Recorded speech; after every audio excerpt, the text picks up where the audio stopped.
So in today's episode, we're actually going to be flooding this tank today. So in the two previous episodes, we talked about, tank and filtration. And then episode 2, we talked about hardscape and live sand and all that good stuff. So today we're actually going to be filling up this tank today. And I wanted to first talk about saltwater in general. So obviously, there's a million different reef salts you can go out there. I'm personally using Tropic Martin in mine. That's the best salt on the market for sure. But you got Red Sea, you got Fritz salt. I mean, those are just some of the top two that I know off the top of my head. But basically, just pick a good brand that you can go on forums and stuff and see what everybody else is using. Just pick a good brand for definitely, because cheaper salts I definitely want to go with. I definitely go with a really decent salt. And you can even go to your local fish store, and most likely they'll sell salt water as well, already pre-mixed for you, which is nice, especially for a beginner. If you haven't mixed salt before and you haven't done much with Salinity, it is kind of nice to start off your tank with them mixing your salt for you, and then you can eventually graduate towards mixing your own salt. So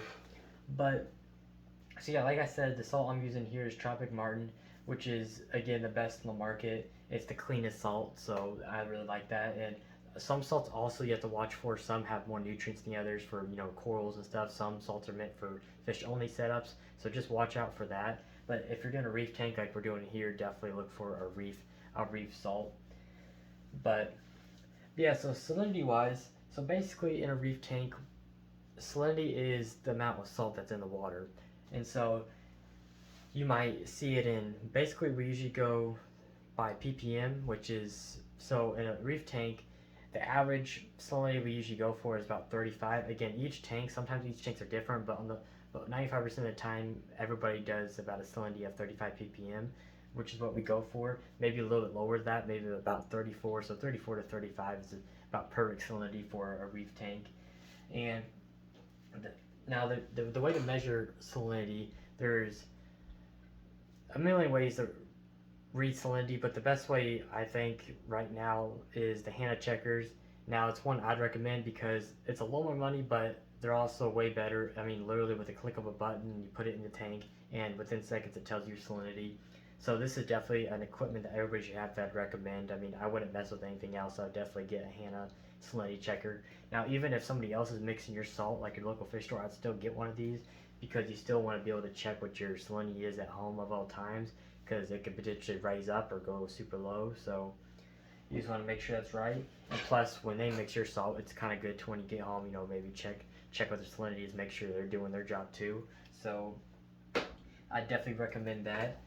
But so yeah, so basically getting to filling this tank. So basically the best way you want to fill up your tank is obviously, if you can do it, drip lining your tank, just like in Planet Aquariums, we like to do a drip, which basically is a slow drip, filling this tank up to where we have less debris as possible. But honestly, in a reef tank like this, it honestly does not matter, honestly. So we'll basically just get like a little container and just slowly pour it in there. And basically, for it to be less cloudy as possible, basically what I'm going to do is pour it right on the top of the rock. So basically that water hits the rock and dispersed, instead of, pouring it and hit it directly in the sand to where it's just going to make a big cloudy mess. And so that's how we're going to do that. So I'm going to do a time lapse of me filling it up, and I'll come back to you guys at the end.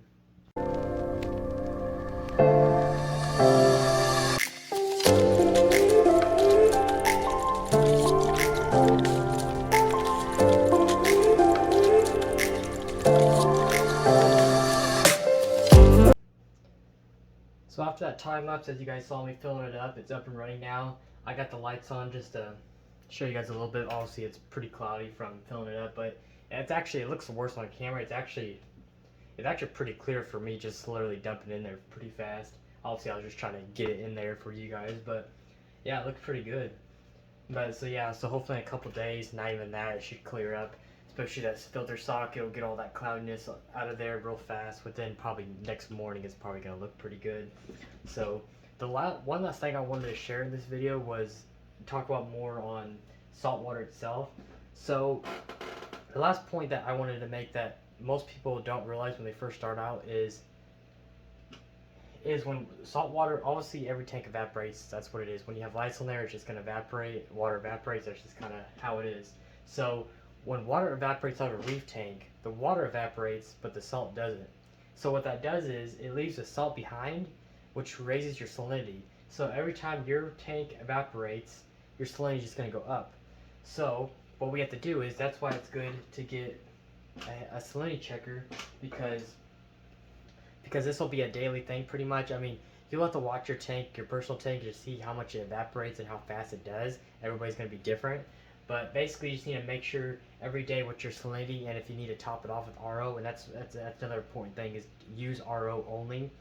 Obviously, you don't top it off with salt water, because that's also just going to make the salinity go higher again. And so we top it off with RO. So say tomorrow we look at this tank and it's 37. So we would get a cup of RO, we would dump it in. Now over time you'll get better at this to know like exactly how much, but this, when you're first starting out, just slowly dump some in, and then let it mix in for a while, maybe wait 30 minutes, and then check with your salinity checker and see what it reads. Say if it reads 36, okay, maybe another half cup and pour it in. And then basically the point of that is basically just to get it back down to that 35. And the thing is, you don't have to get it dead on 35. It can be like 35.5, it could be 34.5. As long as it's just that general range. I mean, of course we want it, as close to 35 as possible. We don't want to go any more than 0.5 lower, 0.5 higher. You really don't want to go any higher than those points. But 34 half and 35 half is the range you should definitely go for.